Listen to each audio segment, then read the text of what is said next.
Hello students, हम लोग समोत्पाद वक्र की कर रहे थे और समोत्पाद वक्र से ही आज हम रिज लाइंस पर बात करेंगे।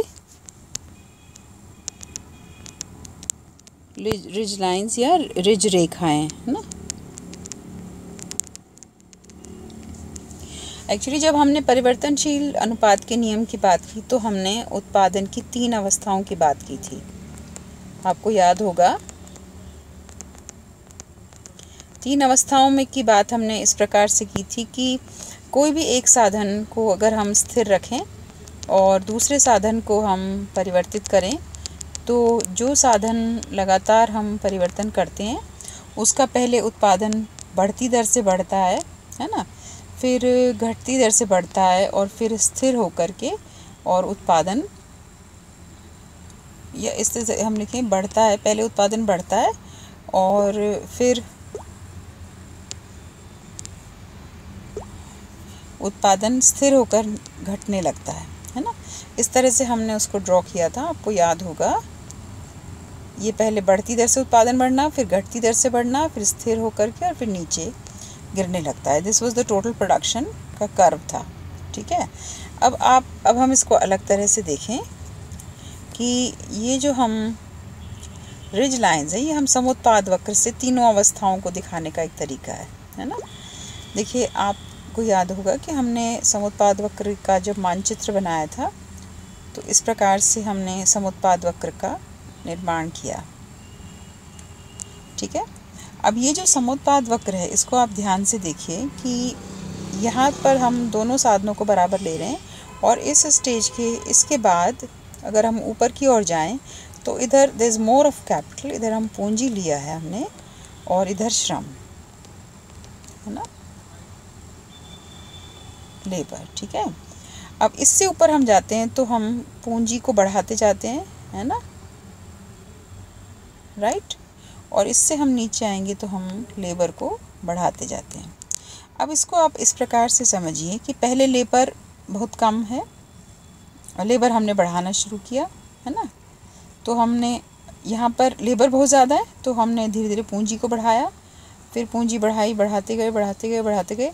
तो एक सीमा के बाद, क्योंकि उत्पादन के घटते सीमांत अनुपात के नियम जो है घटते ह्रासमान नियम लागू होंगे, तो एक सीमा तक तो पूंजी से होने वाला उत्पादन बढ़ती दर से बढ़ेगा, फिर घटती दर से बढ़ेगा, फिर स्थिर होगा और फिर घटने लगेगा। ऐसा क्यों होगा कि मार्जिनल जो डिक्रीजिंग रिटर्न्स हैं वो लागू होते हैं,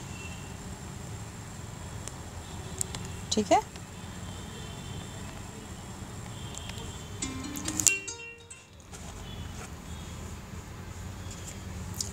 अब देखिए इसमें इसको आप इस प्रकार से समझें कि इधर हम जाते जाएंगे तो पूंजी कम होके लेबर ज़्यादा होता जाएगा, इधर पूंजी ज़्यादा होती जाएगी, ठीक है। तो जब पूंजी ज़्यादा है और लेबर कम तो लेबर फर्स्ट स्टेज में, ठीक है,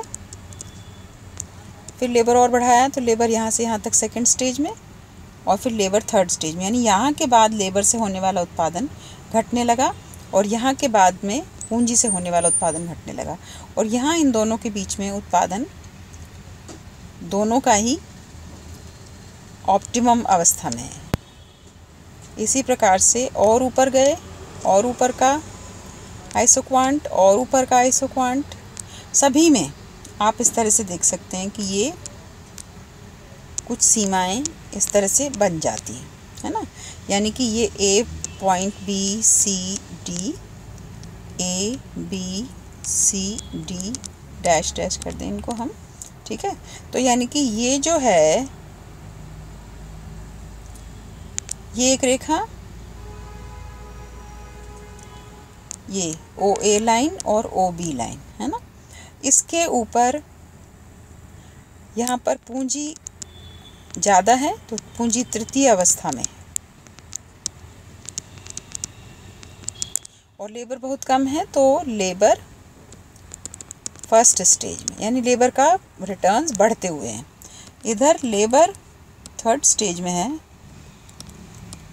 और कैपिटल फर्स्ट स्टेज में है, क्योंकि बहुत कम है तो उसके रिटर्न्स बढ़ते हुए हैं। और इधर कैपिटल और लेबर दोनों ही सेकंड स्टेज में। यानी ये जो रेखाएं हैं OA रेखा और OB रेखा, इन दोनों के बीच की जो अवस्था है, ये सारी अवस्था ये द्वितीय अवस्था मानी जाएगी। यानी कि ये ऑप्टिमम लेवल्स ऑफ प्रोडक्शन, यानी कि OA व OB के मध्य की जो अवस्था है वो सेकंड स्टेज